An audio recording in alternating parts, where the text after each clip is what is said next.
Okay, welcome everyone. We are just about to get started. Give it a few minutes because I know we have lots of people registered for this, and we will get started by 9:31, I promise.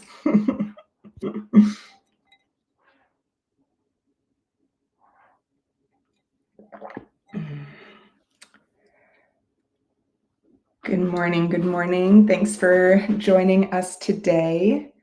We are just about to get started.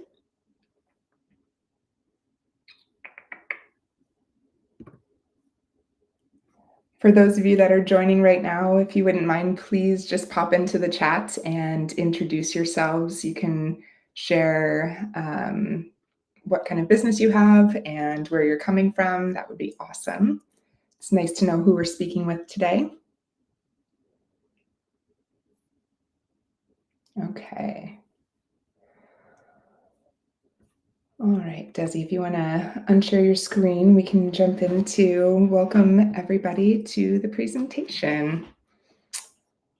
Okay, I know we will have lots of people popping in over the next couple of minutes, but thank you to all of you who are here on time with us today. Welcome to our monthly WALA webinar series. My name is Laura Munkholm, and I'm one of the founders here at WALA, and I'm so excited to have everyone here to learn about unlocking your capacity and team potential today. We have Desiree Guilliard-Young here today, and she is honestly somebody I am so honored to have in this webinar series. I feel like lately we have just had some of the most amazing guests, and you are somebody I've had on my list for a long time, Desi. So thank you for joining us today. I'm going to be going through just a couple of quick housekeeping items before we actually kick off on the content. So as I mentioned just a moment ago, please, once you jump in, introduce yourselves in the chat. It's nice to know who we've got. It really helps us shape the content as we're having the conversation, what kind of business you have. Actually, if you wouldn't mind today, would you pop in and write how many employees you have or how many staff members you have at your studio business? I think that's really going to help us as we talk about the dynamics of the team. And I'm sure, Desi, you're going to appreciate knowing the different sizes of businesses we have here today. Don't be alarmed if you don't see yourself on screen. This is webinar style, so you're not going to see your face here. It's really just us presenting some content to you, but that doesn't mean we don't want your interaction. So please, please, please ask questions as we go. I'll be watching the chat. I'll be watching the Q&A and feeding that information to Desi so that we can, if it's in context that it makes sense to answer questions or, wait till she finishes a thought and then dive into conversation around it, that will be absolutely fine. So if something is on your mind, please share. And then just generally, we are excited to hear your feedback afterwards. So if you have any thoughts, any ideas, any questions afterwards, Desi's going to be sharing her contact information and how to get in touch with her. She is a wealth of knowledge on this topic, and lucky for us, has been doing some consulting in the space now. So if you are just totally enthralled and want to know more and want to bring her expertise into your business, she will be available to contact. So without further ado, I am going to turn it over to you, but welcome Bethany, welcome April, Kathleen, so good to see you. I know we will have quite a few more people jumping in over the next few minutes, but Desi, thank you. I'll let you introduce yourself and take it from here. Wonderful. Well, thank you so much, Laura, for the kind words, for the opportunity. WALA is a business model and partners and friends in the industry that I fully support and love. And this has been a long time coming. Yeah, it really has. So I'm very glad that we're finally able to knock this webinar out and to very much talk about a topic of mine or a conversation that's top line rather for so many of you in the industry, regardless of role or modality or type of studio that you currently own. And so we'll be spending about 45 minutes together. To Laura's point, we want this to be interactive. And so if something doesn't make sense, if you have a question, please, please, please make sure you're funneling that information to Laura and team through the chat. But I really want to spend the first few minutes of the presentation talking a little bit about this journey that we're going to be on for the next 45 minutes. We want the conversation to be thought-provoking. I want the conversation to be engaging. And furthermore, I want to challenge all of you to shift your understanding and perspective and be open to alternative mindsets and strategies as it pertains to talent sourcing, retention, and talent management. I think historically as an industry and within business, we've been very top-down focused in terms of priority levels and emphasis and how we attract talent, how we mold certain skill sets within our employees, how we approach people leadership in general. But the dynamics of the workforce have shifted, especially since COVID. And I think we all have seen as owners and operators and experienced that pretty directly. And so in order to stay current, in order to capitalize and capture that quality talent, we have to adjust, we have to shift, we have to transition from traditional strategies and mindsets to more collaborative, proactive ways of approaching talent management and sourcing. And so before we get into what we're going to discuss during our 45-minute journey, I want to take a second to talk a little bit briefly about me, which I don't normally enjoy doing. But I want to spend some time talking about my background because I think it's important to understand who you're getting your knowledge from and their expertise and experience, but also their methodology and approach when it comes to specific topics or owning and operating a studio. And so for me, I started my career in corporate America. I spent just under 12 years working for companies, Fortune 500 companies like AT&T and ADP, managing easily hundreds of thousands of employees in various capacities. And so think traditional sales leadership, HR, leadership development, operations, call center support. And in those roles, I cut my teeth. I got to understand business from multiple facets, be able to not only get into the weeds of certain divisions, but have the capacity to step back and look at business at a micro level. And you learn a lot about leadership and talent management when you have a diverse background. And that perspective equipped me with the necessary tools to then transition into the boutique fitness space. And so around 2020, in January, we all know what happened in March, but around 2020 January, I decided to transition away from corporate America. I escaped, as some of us like to say. And it was one of those situations where it was the right opportunity and the right time. I had been a silent owner in Sanctuary Fitness for about 3 years at that time. And my founder and business partner that I've known for well over 20 some odd years have been actively engaging and touching base and trying to recruit me to come on board full time and run all of people management and operations and HR for the business, but the timing wasn't right. And so finally I decided to take a leap of faith.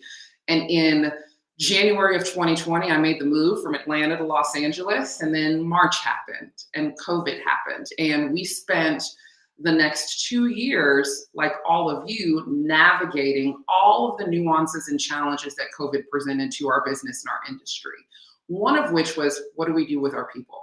How do we pivot quickly and be thoughtful about how we're managing our team? And we managed to not only survive, but thrive. We had to get thrifty and be agile in terms of our approach. But we went from a 2-location business, boutique fitness concept with maybe 2 modalities to 4 locations, 7 figures, well over 50 employees in the span of those 3 or so years. And one of the reasons we were able to successfully do that was our approach and intentionality behind talent attraction, retention, and development, which we'll talk about. But after about that 4-year period of COVID, 3-year period of COVID, we were approached by a VC firm and had the opportunity to then sell to that firm. And that firm now owns and is the parent company of Sanctuary Fitness. And so we've been through multiple iterations as a company. True startup, 1 location, scaling and growing startup with 3 to 4, and then the exiting strategy and managing the change management that's associated with selling your business to a VC firm or private investor. And throughout that entire process, my primary focus was the quality of the product, the brand identity, and most importantly, our intentionality behind our people and how all of these changes, all of these strategic business decisions impacted the people that were responsible for actually executing the strategy that we were putting in place. And so you'll see a quote in the margin on the left-hand side. It's something that is a part of my core values as a leader. I firmly believe that people are the most valuable asset of a company. Some will say it's the experience or the product or the brand identity, but none of that comes to life without your frontline employees, your first level managers executing at a very high level and consistently. And so today, we're going to spend some time digging into that strategy. What is talent management, sourcing, and retention strategy? What does that need to look like for businesses that are our size in our space, but within our budget, right? Because we are not Fortune 500 companies with unlimited capacity. And again, my only rule is that we really open our perspective and minds and start to shift how we've traditionally viewed talent sourcing, retention, and attraction. And this presentation is a compilation of my 16 years of industry experience, both within the boutique space for about 5 or 6, and then also within corporate America, right? So you're getting all of this knowledge free of charge. First session's always free. Sharing all of this with you because I don't believe in hoarding information. I don't believe in gatekeeping. It's important that we share best practices and information so that the collective industry can thrive. And so today we'll be talking about data points and strategies, but all within the realm of talent development and talent management. So we'll spend some time talking about current state and where we are today as an industry. We'll transition to methodology shifts and some of the best practices and approaches that we need to be thinking about as owners, operators, and people leaders. We'll dive into culture cultivation and talent retention, and then we'll close with talking a little bit about sourcing strategies and open it up for Q&A, unless something is just burning and you need to interject or ask a question mid-presentation, which we want you to do. And so I want to kick off our time together by level setting and talking a little bit about current state. Where are we? Where is our industry? I found some of my favorite and most compelling statistics and put them together in an infogram to just illustrate where we are, where the environment is today as it pertains to talent management and retention. We are in the great detachment phase. People are leaving at an exponentially high rate. Brand loyalty, employee loyalty is at an all-time low. Morale is at an all-time low. A lot of that is tailwind from the experience of COVID, right? Lots of isolation, a lot of unknowns, a lot of fear and anxiety, and people bring that version of themselves to work, and it impacts your ability as leaders to really get in and manage. But it's a part of the human experience, and it's something that we have to be mindful of. But some statistics that I found that were really, really eye-opening and resonated with me was that 2 in 10 employees believe that they don't have a clear path forward within their organizations for growth. And that might seem insignificant, but if you've got an employee base that's in the 20s and 30s, those numbers add up. And anyone that's not engaged is a hindrance to your success. Anyone that can't see themselves building a future with the company and progressing is a potential churn or loss that you'll have to restaff. Another statistic that I found by just leveraging data from Studio Grow and BFS is we have high turnover rates for our industry. 40 to 60% on average is what people see. And it's not seasonal, it's not one-off turnover, it's consistent. And so the question we should be asking ourselves is, why are people leaving and what can we proactively do to prevent that? Okay, another trend that I saw in the data was managerial effectiveness. People, I've always said, being in HR, people don't leave jobs or companies, they leave leadership. And so if you're experiencing high turnover on a specific team within your organization, I would challenge you to take a step back and really evaluate the effectiveness and the tools and the toolkit of your management team. Because I've been in situations as a thrifty owner and operator where you couldn't compete compensation-wise with the Equinoxes and the Berries of the world. And we paid our best and came up with creative ways to engage and keep people bought in. And I've also been in environments where we've had all of the resources and all of the revenue, and everything is working in the employee's favor and benefit, and people have exited the business. And so typically, in my experience, if you have someone churn or you have high volume of churn in a department or organization, it's typically tied to a leadership disconnect. There's something amiss between how that leader is executing and inspiring those employees and how that's being received by the individual employees. Another statistic that will ring home for everyone is that 85% of business owners are struggling with this topic. 85% of y'all need help mastering how to inspire, how to source, how to retain, how to develop your talent. And that's a huge percentage, right? And so we're going to spend some time really digging in and breaking down strategies and best approaches. But I think the key to remember is that we are dealing with a very diverse demographic and workforce, not just from a representation, ethnicity, gender, pronoun perspective, but also generationally. Generationally, Gen Z and millennials make up more than 60% of the workforce today. That's a huge percentage. And what they fundamentally want in employers and in a work experience is drastically different than Generation X or the boomer generation. And so as leaders, we have to understand those nuances. We have to pivot our approach and tweak our approach and strategy to be as effective as possible. Gone are the days where the employee shifts for the employer. That was my generation. I'm an 84 baby. Typically don't talk about age, HR, and me, but I am an older millennial, and our strategy and culture growing up and in business in the beginning of my career was that managers and leadership in the organization sets the tone and you adhere.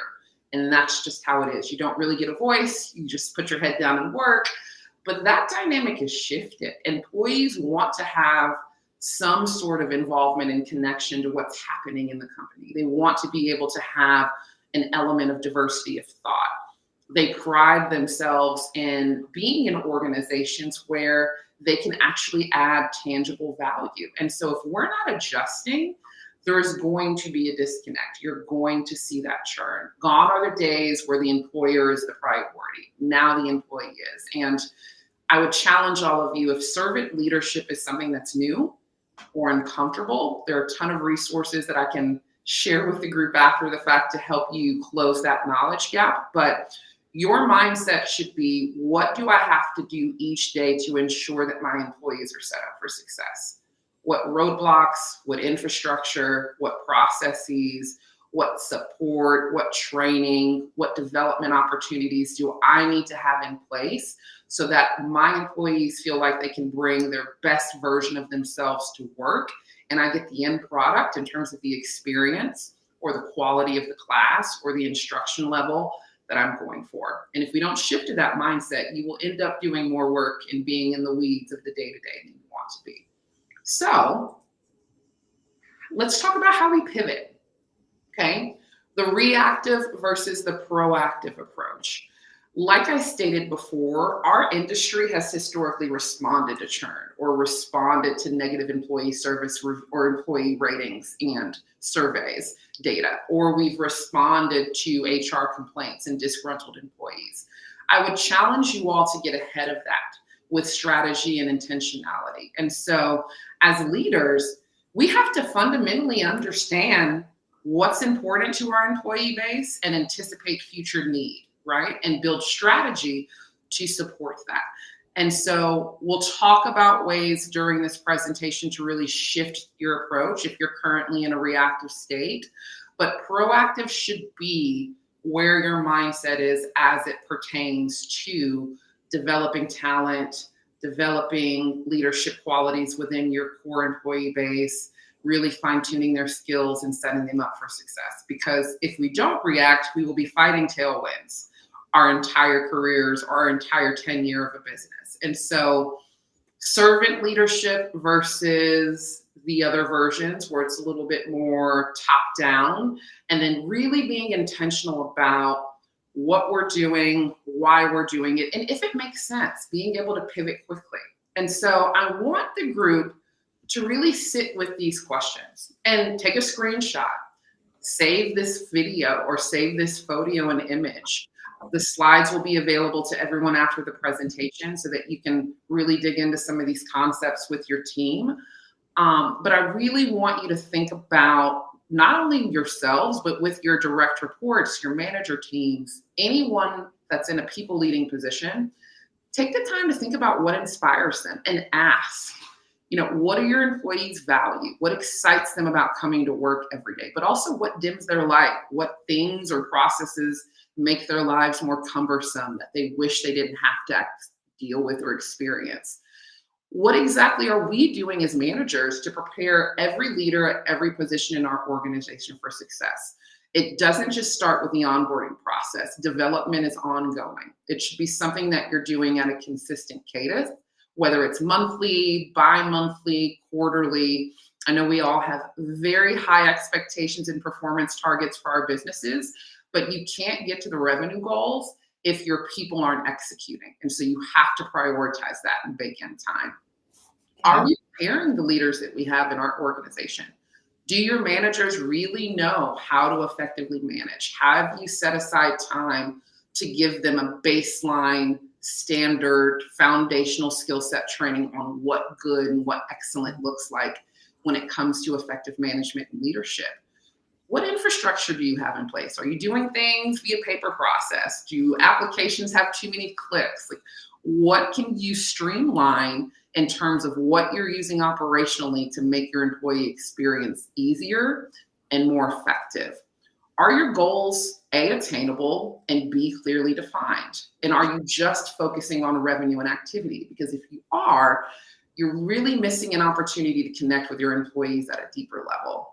And then where are your gaps? One of the things that I love about the workforce that we had at my prior business that we sold, Sanctuary Fitness, was that we hired with intention. I didn't want a bunch of individuals that thought and looked at problems and had the same background that I did, because we would get a homogenous product in terms of our business. I wanted people that filled my gaps, where their strengths were my weaknesses, and that felt empowered to share their ideas because we valued diversity of thought. And some of our best ideas came from that collaborative process of pulling people in and asking their opinion. And some of the risks that we were able to avoid also came from those conversations. And so are you talking to your people? Are you talking to your team? If you're an owner and operator, are you taking the time to touch base not only with your clients to understand the product, but with your front desk staff, with your sales staff, with your instructors, on at least 2 or 3 times a year? It doesn't have to be a weekly or monthly thing, but those skip level conversations are extremely important for you to understand and keep your finger on the pulse of what's going on in your business. And then, do we understand the strengths of our people? Are we aware of that? Are we recruiting to fill gaps? And then what motivates through performance for your team? What can you put together? What competitive compensation packages or structure can you put together to drive and motivate and incentivize behaviors that you want to see within the organization? And then lastly, what are you doing today that needs to stop? What isn't working? And those skip level meetings, those town hall conversations, those one-on-one coffee dates, those are going to be the conversations that help you understand, okay, in my mind as an owner and operator, I thought this was working, but really it's not resonating. Really, it's creating more harm than good. Yeah. I'm going to just interject there really quickly, Desi, because I think the point of talking to your people is often, I think I should say, it's not overlooked. It's often assumed that you're on the same page as your staff, because you talked about your core values when they were onboarded, or you set expectations on day one. People need the constant conversation, but everybody's evolving, everybody's learning. When they get into the job, things change. So those conversations become so powerful if they're consistent. And I just remember time after time learning things about my staff, or learning that they thought something was the expectation when it was something different, and being like, oh my gosh, how did we miscommunicate there? And unless you ask the questions, you're never going to know that. And everybody's going to feel like there's failure around them. But fun example of that is I was pushing this commission structure for so long as my like KPIs, here's the goal, here's the commission. And when I actually stepped back because it wasn't working and said, guys, what do you want? Like what motivates you? What is it going to be? The vast majority of the team wanted clothes from my boutique. And so I shifted my commission to be like a shopping day in our boutique if you hit the team goals. And I will tell you, the amount of effort that they put in to get yoga pants over, the commission was so different. And I never would have known that unless I had the conversation and asked. Because to me, I'm like, money is money, right? But it wasn't to them. That's an excellent illustration. I think it's important as leaders to not be afraid to be wrong, to not be afraid to pivot, to not be afraid to say to your people, because it establishes credibility and trust with them, hey, my thoughts behind this strategy were X, but the outcome was Y. My bad. I made a mistake. Let's pivot to X, and here's how it's going to impact you, and I want your input. There's absolutely nothing wrong with being transparent and vulnerable in that way. And your people will cling to it. They'll be drawn to it, and they'll establish a sense of credibility and trust within your core team. But the leaders that I see that fail are the leaders that always have the answer, that are ego-driven, that have never heard the word no. Everyone caters to their opinion. They're not collaborative. They don't think about ideas that might be different than what they would come up with historically. And so that flexibility, that adaptability, and that transparency is extremely important when leading people, especially the Generation Zs and millennials in the workplace today. And I don't know if this was on Instagram, or I follow all the things on LinkedIn and Instagram, so I never know where information is truly coming from sometimes, because we get so much through so many different mediums. But I remember seeing a video, I believe to be on Instagram. It was maybe a 7 or 8 year old boy talking to an adult on the street. And she said, they were talking about just goals and focus and priority. And this young man was wise beyond his years. But he said, you can't control the wind, but you can adjust your sails. And I said, now, if that isn't a leadership quote, mindset quote, I don't know what is. But it's so true, and it applies to so many different areas of our lives and in business. You cannot control the wind. We cannot control the economy. We cannot control inflation. We cannot control consumer demand or client personas. We cannot control those things, but we can control how we adjust our sails. And so being able to pivot and be agile and work in sprints and change direction quickly yet effectively is extremely important. Now, I want to spend some time talking about values. I know we all have them. They're probably plastered in certain workrooms in our studio, in our handbook, but it's extremely important that our values be more than just something that's printed on a sheet of paper. This needs to be immersed in every layer of your organization and in everything that you do. Because what I can tell you about young millennials and Gen Zers and Generation Alphas, even though they haven't entered the workforce yet, is that they care and pay attention to the authenticity of the company. If you as leaders or you as an organization have values that you're not walking out, that's the quickest way to see someone leave an organization, because their values that they're sold during the onboarding process, that's a part of the compelling value proposition for them to join the company. And so if you're not walking them out, if they're just on paper, if they're just in your mind, you're missing an opportunity to really connect with those employees at a deeper level. And so rule number 1, document them. Rule number 2, talk about them often, and at least incorporate them into the conversations that you're having with your team every week. I know that sounds excessive, but there are really small, easy, practical ways to apply that. It could be as you're giving feedback or coaching. It could be during a coaching conversation. It could be during recognition. Maybe your instructor that's new and only been on for 30 days really did an excellent job. You can be like, I saw you, we pride ourselves on the experience and you really walked out value 5. Find creative ways to incorporate your values on a daily, weekly basis, because repetition is important for that muscle memory for your team, but they have to be documented. They have to be documented. They have to be something as well that you're actively living out and executing consistently. And you want to also incorporate the team in these values. When I started with Sanctuary Fitness full-time, we had values in our handbook, but we didn't have them outside of that. No one could really tell me what they were. And we sat down as a team and defined, what do we want to focus on? What are things that are important to us that we want to have as our culture as a core team? And we came up with 5. And I took those 5 concepts and built from there. And this was a part of not only performance reviews, audition reviews, coach observations to make sure that quality was in check, weekly meetings, the onboarding process for any new hire. We reiterated these values to establish that muscle memory, but you have to define them. They have to be specific, and you have to have something that you're actually walking out versus something that's just on a piece of paper in a workroom, right? And next slide, there we go. So values, that's a part of culture. That's a part of your brand identity. But your true brand identity, what you do, why you do it, what is your message, what is your external presentation to your clients, the world, what are you about at your core as an organization?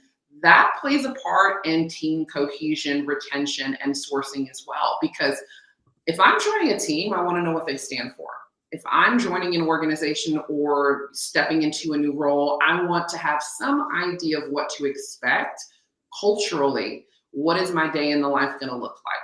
What is every day when I show up and mic up to teach a class? What can I expect culturally and experience-wise? And so your values and your brand identity, but from the perspective of the employer, they impact those things. And so you want to be clear. You want to be concise. You want to make sure it ties into the overall mission and goals of the company, both short and long term. And you have to spell it out. You absolutely have to spell it out. And repetition, again, that muscle memory is extremely important. Your team needs to know the expectation. If you don't set a baseline, it's really difficult to hold any employee base to a performance standard or expectation. And so you want to make sure that that baseline and foundation is clearly defined and established. And the past 2 slides are illustrations of what I created for Sanctuary, right? This was literally in their onboarding packet, and they spent 3.5 hours with me in a room with all of their other new hires for that month or that week, going over in a very collaborative workshop environment, all of our values, job expectations, any and everything that you can think of from start to finish, including compliance training. And that wasn't it. It didn't stop there. We had milestones and other tasks that we checked in on or completed throughout their first 120 days. But sitting down and having this slide, having them read it, having them reflect, them telling me what resonated with them, not just on the brand slide, but with the core values. Having the CEO come in and talk to them about the purpose behind Sanctuary and why he created the company. Those were things that we did to really establish brand connection with the employees, to figure out very quickly who was bought in and who was bought out during those onboarding processes and meetings, but also to reiterate, why are we here?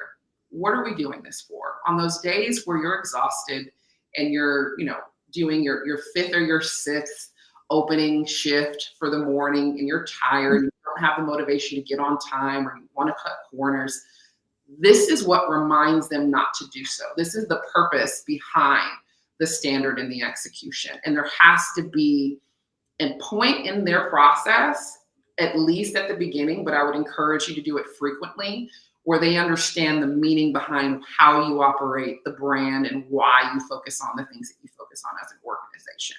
It can't just be about the revenue. Now, as business owners, we have rent, we have operating costs, we have assets, we have so much that our employees don't see.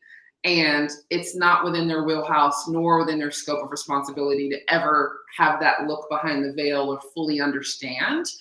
But at the same time, this directly impacts your ability to reach your revenue goals and KPIs, because if you don't have engaged employees that are fully bought in, it leads to operational breakdowns. It leads to missed targets. One thing I was going to just super quick throw in there is I find personally, people don't connect with words. Like they'll see words, they'll read words, they connect to stories behind those things. Like everything that you have there and how the brand operates, everything with core values, relate that to a person, right? Like a person whose life was changed at your business because of that core value, or an experience somebody had because of core value X. And or an employee, how an employee's experience was impacted. So I think the power of story and humanizing those values and this operational practice make it land and make it memorable. 1,000%. That's such a good call out. And engage your team. We'll talk about talent sourcing best practices towards the end of the presentation, but one of the things that we had as a requirement is you have to meet with at least 2 peers. We'll pay for the coffee, we'll pay for your time, but you have to go have a peer interview outside of the studio, one-on-one or two-on-one, where you can ask these questions. Like, is this really what the company is about? Like, what do these values and these brand identity and these goals mean to you? And so giving employees, whether they're current or new employees, the opportunity to actually live out these values and express their journey and their experience is extremely important. So 5 reasons why people quit. We're transitioning now to culture and talent management and what we can proactively do to reduce churn and that 40 to 60% that we saw at the beginning of the presentation. But it's really simple. The top 4 reasons why people quit: lack of development and growth opportunities, poor management, job satisfaction or just general engagement might be low, and compensation and benefits. Now, when we talk about each of these, and culture being the 5th, of course, but when we talk about each of these components, these are also, and I didn't put this on the slide intentionally, these are also the 5 reasons that people are attracted to a business as well. And so you can lose talent or gain talent by your ineffectiveness in managing these 5 areas or your effectiveness in managing these 5 areas. And so I really want all of you to hopefully walk away from this presentation, go back to your respective teams and say, okay, let's dig in and assess current state. How are we doing with career growth and development internally? How's our management team? Are they effective? Is the team responding? Are people satisfied and happy and feel engaged at work? Is our compensation competitive and fair for the work that people are doing? And what is our culture? Those should be additional strategy meetings that you all have before the end of the year, so that if there's anything that you need to do to course correct, you can do so quickly. But lack of career growth and development. So Generation Z and young millennials, they need progression. They want to learn. They're hungry for additional responsibility and knowledge. And so you really have to take time as an organization and leadership team by position to think, what's the career trajectory for these roles? What does succession planning look like for each of these individual roles? If I am starting off at a front desk role, what is my path forward? What opportunities do I have to explore within the organization, and physically map that out? Because I can tell you that people get antsy. This generation gets antsy. If they're not learning something new or doing a new role or skill set, they'll jump ship, right? But I also understand from the perspective of the owners and operators, you can't have people looking for a promotion every year. So what do, right? Projects, opportunities, stretch assignments, additional responsibility on top of their current workload, having them own a functional area is extremely important. A prime example of that is we had our front desk career progression or succession planning went as traditional front desk role to team lead to owning and operating events and working in tandem with the studio manager. And then from there, you could have discussions with leadership about stepping into a senior studio role from a managerial perspective, or exploring certifications and possibly becoming an instructor if that was in your wheelhouse. But that was our traditional trajectory, is you would start entry-level front desk, go to a team lead, and then either take on a project that you manage for the business or step into a leadership role in some capacity. And it wasn't every year. It was based off of the milestones that needed to be obtained by that individual to qualify for those opportunities. So they had to do some work, but we had to map that out for them. And we had to have a conversation to say, this is the opportunity that lies within the organization. No limits are placed on any one person, but you have to put in the work and communicate actively with leadership to get you there. And that dialogue is key, right? So your manager should be having one-on-ones with their direct reports and skip levels if you're in a more senior role, right? Transitioning to poor management and leadership, I don't want to beat a dead horse on this, but assess your leaders, have 360 reviews, take their team out to lunch, ask them how their experience has been. It is not meant to throw shade or dirt on that manager. You want to make sure that you have the right manager matched with the right team. And it just could be a personality or skill set gap. And there's nothing wrong with moving the chess pieces and adjusting teams so you have the best output, but you have to assess your managers and understand, are they emotionally intelligent? Are they poor communicators? Is there a gap that needs to be addressed there? Job satisfaction and engagement. You want to make sure that you're very upfront with what the job is going to be in a day in the life. And we'll talk about ways to do that during the onboarding and hiring and interview process later. But talent and employees should know what to expect. They should know what the job is at a very high level so that there's no gap regarding expectation and satisfaction. And lastly, compensation and benefits. Again, Sanctuary was operating on a very tight budget when it came to employee costs and labor costs. We didn't have the big budgets to be able to pay people exorbitant amounts of money to teach class or high hourly rates. But we got creative and thrifty and came up with soft benefits and things that we could do that made our employees' lives easier or gave them value in a way that didn't cost us. And so our employees got free memberships, and for their partners, they also got free memberships. We had unlimited PTO. We also had internal development and certification tracks that were free of charge for them. We just really got creative with the compensation model as well with new memberships and incentivized them to be a part of that sales process, whether you were a salesperson, front desk, or an instructor. And so there are things that you can do to get creative to be able to make up for gaps in terms of equity and pay and benchmarking, but you just might have to think outside of the box a little bit. Okay, so some tools, right? I'm not going to hit on everything because we still have a good amount of slides to get through, but some tools that I really believe in. Make sure your goals are documented in the form of KPIs and clear, and the expectations on a monthly and quarterly basis have been defined. Performance reviews have a negative connotation. I would probably change the language of how they're titled internally so that they are well received, but I'm a huge fan of regular evaluations, active coaching, performance reviews, some type of leadership development program that's tailored to the individual, where they are versus where they want to be, right? Assessments, communication assessments, strength assessments, all sorts of different assessments that we'll talk about in a slide towards the end. Those are great tools to understand just how your employees are hardwired and what potential roles would make sense for their background and skill set. And then lastly, you want to make sure that you are sitting down and doing active succession planning, because it's so much easier to cultivate the talent that you have within your organization and promote and backfill versus going to the open market and trying to hire with no reference point. That employee may or may not understand the brand. They may or may not understand, the purpose and be effective at the job. The ramp up time for that is extremely difficult. And so Having solid succession planning, understanding how to leverage stretch assignments, projects, rotations to keep people engaged and constantly learning is important. And at the end of the day, if you don't know, outsource, ask for help. I'm a consultant. There are tons of other resources within the industry that can help you craft this strategy.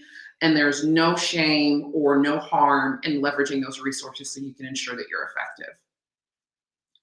This is extremely important to me when it comes to business planning. Start small, but please start. You have to start, whether it's a small project centered around engagement, or maybe you start to actively do exit interviews and 360s and skip levels to understand engagement. Whatever is going to have the highest return with the least amount of work and effort and energy in the beginning, that is the project that you start with. But you have to start. Rome was not built in a day. People don't become millionaires overnight. Companies aren't built overnight. And so you have to work in very intentional and strategic sprints. But if you don't start, you will never be able to change the trajectory of what you're seeing in your organization when it comes to employee trends and workforce demographics and how you're managing to that. 4 points to think about when you're building your strategy. Define the goal and desired outcome. If you don't know where you're going, you can't build the steps to get there, right? Be very intentional about the objective, map out the plan, make sure that all the stakeholders in the room or that this strategy will impact have an opportunity to weigh in. Assess current state. Take the time to observe, to gather data from multiple data sources, to assess where you are so you can understand bottlenecks, breakdowns, issues, areas of opportunity. Develop an action plan. Once you've defined the goal, once you've gathered the research and the data and information, develop an action plan. Again, Rome was not built in a day, right? We don't have to execute everything in a month. It can be built in steps with milestones over the course of a long period of time. It can be executed in phases. So you want to make sure that you set up that infrastructure, but also monitor whether or not the strategy and the pace of what you're doing makes sense in terms of decision-making and communication. Lastly, implement and monitor. It's great to have goals. It's great to have a strategy based off of data. Once you've implemented it, if you just leave it, there's no way to assess the ROI of what you've built, right? So it's extremely important to have some sort of foundational project management skills in the sense that you are actively checking to see if what you implemented is resonating with the employee base that it impacts or having the end result that you'd like. Talent sourcing. This is a question that is always top of mind, whether I'm a consultant or an owner and operator. This is something that we're constantly dealing with. And what I can say is, getting back to the original slide, the reactive versus proactive approach, it applies here. You want to always be looking for talent, even if you have 0 vacancies on your team, because life happens, people move out of state, people get recruited to do something else, people change careers.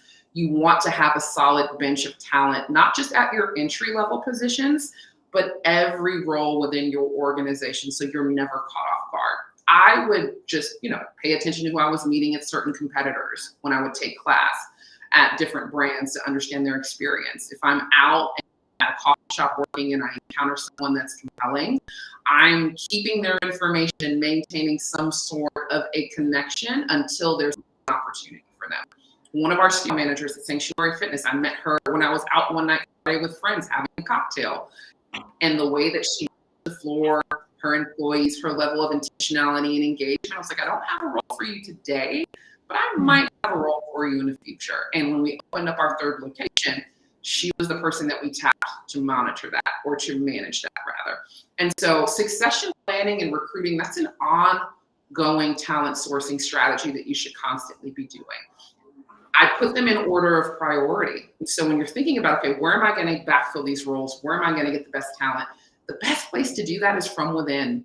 It's great for culture. It's great for employee morale. It's easier on you operationally to promote from within and backfill those entry-level positions that don't necessarily need the highest level of expertise, or that have the flexibility in the space to be able to coach and develop and grow and nurture into being effective in that role, right? So internal promoting, shifting resources, lateral movement, succession planning, that's extremely important. You want to make sure you always have a bench. The second best option, talent poaching. I take classes, or when I was operating, I took classes at all of our competitors. I made friends with all the instructors, the front desk employees, the sales reps. If ever I'm going to a service business, whether it's hospitality, restaurant, I am paying attention to those employees and the tours that I'm getting and the conversations that they're having with me and their follow-up and the questions that they're asking. Because service is service. I can teach the business model to anyone that understands the business of people and connection and speaking authentically and selling value, right? And so go to your competitors, go to other industries, pay attention to the core skill sets. You should have those defined, what you're looking for in specific roles. So when you see that talent, it's easy to identify it and poach it.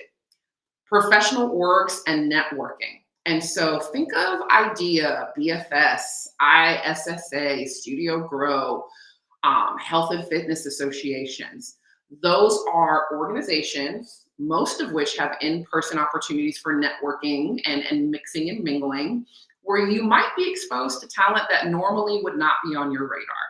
And then lastly, your actual member base and job boards. I put job boards last because you don't know what you're going to get, and you have to be very due diligent in sourcing that talent. I've had some really great hires come from LinkedIn, Precise Hire, job boards like Indeed, but it took a lot of vetting and a lot of resumes to get through and a lot of time. But I have had really solid candidates come from those sources. But your member base, I know people tend to shy away from, I don't want to impact the revenue stream or possibly remove a membership that could be helping my number. 1 to 2 memberships a year, maybe 3, it's not going to impact your bottom line that much. And your members, especially the ones that are brand ambassadors that have been coming and taking 500 classes and post on their social media, they're already bought in. They understand the value of what you're doing. They understand at a very high level how you operate because they've seen it from the client perspective. They already get the brand and the product. And so now you're just teaching them general job-specific duties that they probably already have skill set-wise or business operations. I'll poach 5 members a year because those 5 members, if I place them in the right roles, will yield 10 times what I was making on their membership. And it's a shorter ramp up period. And so really get broad and creative with where you're finding talent and paying attention when talent presents itself in unexpected places. Struggling to make good hires. Are people churning and burning after a couple of months? Are you experiencing what I like to call a little bit of professional catfishing? You have one person that shows up during the interview and then 60 days later, it's like, who are you? Where is this person? You're not who I interviewed at all, right? If that's the case, you probably need to change your hiring and interviewing process specifically, right? And so we're going to spend some time talking about best practices. My interview process at Sanctuary Fitness was rigorous. I spoke to every single person that we hired over the past 4 years. I and the hiring manager made the final decision on whether or not that person was a good fit. And it was rigorous by role type. Now, you're going to have to tailor your approach to what you have the capacity for. At the same time, there are also creative ways to shorten process, to automate certain things to make it a little bit more easier from a managerial perspective. But rule number 1 with interviewing, for every job description, you should have a list of questions by core function that you're asking and a rubric that you're using to score the candidate on how they're performing. That's for you to make a quantitative or non-biased decision on whether or not you're going to hire this person. But it's also so that if Cal OSHA or employment and labor attorneys come calling, you can say, I had a very systematic, documented, data-driven way to evaluate talent and whether or not this person would be a good fit. But you want to have your list of questions. You want to have some sort of rubric and scoring system. That's extremely important. The screening process can be done with AI. It can be done with talent management tools. It can be done by someone sitting and physically reviewing resumes to make sure that it's a good match. But that screening upfront process is extremely important, right? I'm digging into their Instagram. I'm running a background check if we get to that point within the interview process, right? I'm asking for references. I am paying attention to their digital presence. I'm having them, and this is a tool that I love that I believe Indeed will allow you to do. You can outline maybe 3 or 4 questions that that individual has to submit a video response to. And I would pick very specific questions based off of the role and scope of responsibility. And if you didn't answer them, automatically disqualified. Saves me time. If you answered them, I'm looking for body language. I'm looking for how you present. I'm looking for if you make eye contact, the word choice that you use. All of these elements help me shorten my screening process, but identify quality talent that much quicker. The structure of your interview, right? I want to talk a little bit about the actual interview structures. There's multiple, but structured interviews are going to be traditional. Unstructured are going to be more casual and conversation-based. Behavioral interviews focus on very specific behaviors, situations, tasks, and results with the purpose to be, I want to understand how this person responds in this type of environment so I can have an indication of when I'm going to get on the job. Situational interviews, you may or may not see them historically and want to see how people handle certain situations, certain environments, kind of hard to recreate. Group interviews, I love because you'll have multiple candidates answering questions from one individual person or panel. So then I can see what type of communicator are you? Do you work well in a group? How do you present? How do you play with others? I get a lot of soft benefits or data points that will help me make an informed decision about that candidate through group interviews. Another tool that I live by, and every single employee at Sanctuary had to take at least 2 assessments when hired and 1 during the interview process, are physical assessments, right? So personality, communication, Myers-Briggs, strength assessments, leadership style, and Gallup for your managerial roles. I've listed by category a lot of the assessments that I really swear by and have used in the past, but you want to make sure that you're incorporating this into your hiring and onboarding process because this is data points. These are data points that are going to help you make an informed decision. And the more rigorous you are on the front end, the less work you will have to do once that person is hired, right?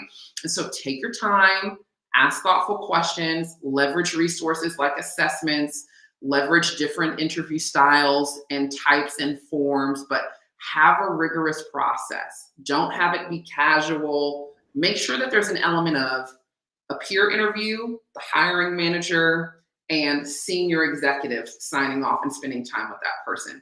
It sounds excessive, but I had maybe 5% or less of the people that we actually hired ended up not working out. And most of the time it was because of an availability change or change in their primary schedule or job. You want to have that ideal candidate criteria and interview for that with no exceptions. If you want to do it super simple, you can use the WALA personality test too. There you go. And then your people can empathize with your clients too if you use it with your clients. So then you can do the personality test and you can see, oh, I'm a thinker too, or I'm a doer too. So there you go. Exactly. The last point that we're going to hit on as a group before we open it up for questions would be the importance of an onboarding process. Most people focus on just the first 30 days. If you're doing that, you are doing yourself and your employees a huge disservice. The onboarding process is really an 120-day process. Now, a lot of the work that you're doing is up front during the first 2 to 3 months, but you have to have a comprehensive process because A, that's what your employees are expecting. B, you want to make sure that you're completely checking in, having milestones that both the manager and the employees are actively working towards to ensure that certain deliverables are being met, certain skill sets are being built out, knowledge is being absorbed, etc. But it's also a form of employee engagement. And so I've shared this slide with you all as a reference point if you don't necessarily know where to start.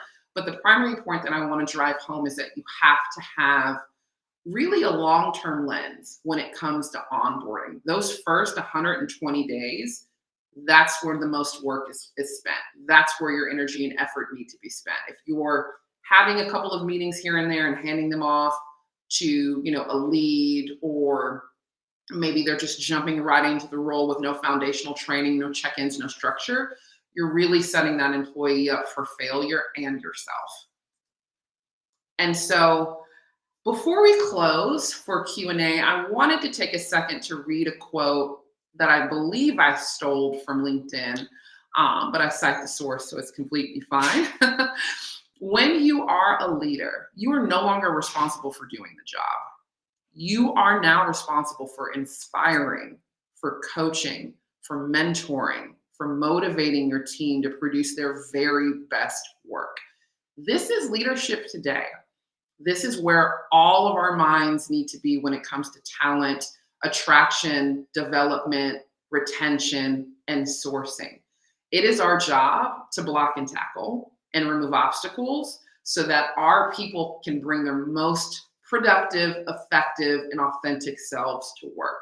So with that, I want to thank Walla and Laura for this opportunity to be able to share knowledge with you all today. It's been something that I've been looking forward to, so I'm glad that we were finally able to execute it. And, this is a passion area of mine. This is something that I've dedicated my life's work to. And I also understand that this can be a daunting task if this is not your area of expertise. So as Laura stated, I am building my consulting business because I want to meet the need and help businesses be successful. So I love it. If you're interested, my email's listed. Please feel free to reach out. Awesome. Thank you so much, Desi. First of all, I'll open it up if anybody has questions live right now. I know lots of people will be watching this on recording, so please, if you do have questions and you're watching this later on, send a note to Desi. Her email is in the presentation there on the last slide. But if anybody has specific questions that's here right now, feel free to pop them in the chat. One question I had for you. So I know you mentioned earlier on in the presentation, if you're a company that doesn't have quick growth potential, like if you're a yoga studio and you really don't have a lot of roles, maybe you don't even have a manager at your studio yet. You mentioned some like project-based work. So do you have examples of things that you've done in the past or you've seen some of your clients do where it's, you've got a rock star front desk person or person that's a teacher in a front desk staff, and you really want to keep them engaged and you want to give them opportunity, but you're just not at a place to hire a manager yet? What are some ideas for people like that? Great question. And so first, I always sit down with that employee and ask them, what are some areas of interest for you, right? Because I don't want to give you a project and you're like, I don't see any value on this. I could care less. I don't view this as a growth opportunity. But some of the things that we've done operationally would be just streamlining processes and documenting processes. So whether that's inventory management, how we train our new hires for the first 2 weeks in terms of shift shadowing. So in the beginning for onboarding for front desk, I always have them work in tandem with someone until they get to a certain point. It could be refining that process. It could be as large as you have a passion about community outreach and events and engagement.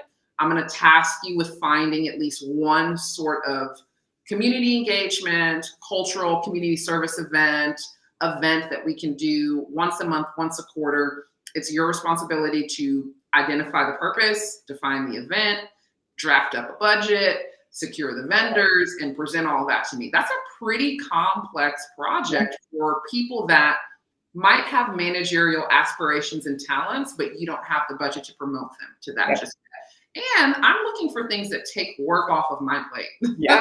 Things that I don't necessarily want the studio managers focused on, but that are a priority, or things that I want to execute as an owner and operator and don't have the bandwidth for. But events have been successful. Client engagement and feedback initiatives have been huge. Figuring out creative ways to capture clients' actual honest feedback. Traditionally at Sanctuary, we had a little clear box where people would write notes and slide that into it. Sometimes, depending in the beginning years, that notes that weren't favorable would disappear. And so one of our employees raised their hand and said, hey, I would like to refine this process of how we gather and disseminate client feedback. And they came up with a QR code and questions and really streamlined how we were doing things when it came to capturing post-class feedback in an authentic way. And so those are some examples, but I'm definitely willing to talk to people offline to brainstorm about more. Yeah, that's perfect. I think you nailed it with asking first, because they may come up with the best ideas that you could have never come up with. You might have an idea. You don't always have to have all of the answers as owners and operators. You know, ask them what they're seeing. Ask them what projects they want to work on for the business that they feel could add value, but have them quantify that value and present in a formal way. Okay, awesome. Any other questions before we wrap? I know we're a little bit over time, so I want to be respectful of everyone's schedules, but I'll open it up one last time. Thank you, Kathy. It was great to see you. All right, going once, going twice. We've got her for another minute. Okay. Cool. Well, thank you so much. For those of you that join, oh, Bethany, you have a question. All right, you type while I'm just chatting a little bit about next month. So we're looking at our programming for next month, and it looks like we're going to be working with how to essentially engage your teachers to fill their classes. So different metrics you can use, how you can leverage WALA, using our teacher ranking report. So that'll be a really fun one. Okay, Bethany's asking, she's new to ownership and learning how to step into that role. Previous owner ran things quite a bit differently, and she's been her really only mentor, but ran the business in a more aggressive style. Since I've taken over, I've been functioning more in survival mode and just reaching a point that I feel like I can restructure the things that are not working. So amazing situation to be in, Bethany, right? Like getting to figure things out for yourself and really redefine it. Any advice there, Desi? Yeah, give yourself some grace. It takes some time. It took me time to adjust my managerial style to the needs of the business, the needs of the employees coming from corporate and then coming into boutique. But the best thing that you can do right now is observe and ask questions and have conversations with as many employees as possible on a variety of topics. What are you seeing that's working? What's not working? What has your experience been like? What do you feel like is missing from the organization? Talk to me about your current role, process, how we do things, where there are operational inefficiencies. You know, have conversations, sit and observe the client experience from start to finish. Take class. Mm-hmm. You don't have to fix everything today. Now, you do want to ask your team, and you, as owner and operator, this is something that you'll have to assess versus going to a senior leader. What are some burning issues that you feel like are really hurting us right now that need to be fixed? And then based off of that list, you'll have to prioritize accordingly. But the best thing that you can do right now is observe, have conversations, get to know your people, ask questions, really learn the nuances of the business, learn what did and didn't work with that former owner and operator. And then lastly, find yourself a good mentor. Anyone that tells you they don't have a mentor, don't need help at their stage of their career is lying. I still have a mentor, an executive coach, and I've had one my entire career, different people for different seasons. You need somebody that you can bounce ideas off of, especially if you're new to this role, right? You need that soundboard and that mirror. So find yourself a good peer mentor or a mentor or an executive coach. But I think those few things will definitely set you up for success. Amazing. That's great advice. All right. Well, thank you so much, Bethany. Good luck with that. Yeah, you're going to nail it, girl. Just being here and listening and absorbing is such a step in the right direction. I can tell you a lot of owners that I know that have never sat through or even thought about a lot of this. So you are already ahead of the curve. Ahead of the curve. Yeah. All right. Well, have a great rest of your Thursday, everyone. For those of you watching this on record, please touch base if you have any questions. And in the meantime, reach out to Desi. She is a rock star. She has so much insight, and she can really dive into your specific business and help you identify those areas where you can really make improvements. So thanks, Desi. Have a great day, everyone. Bye, everyone.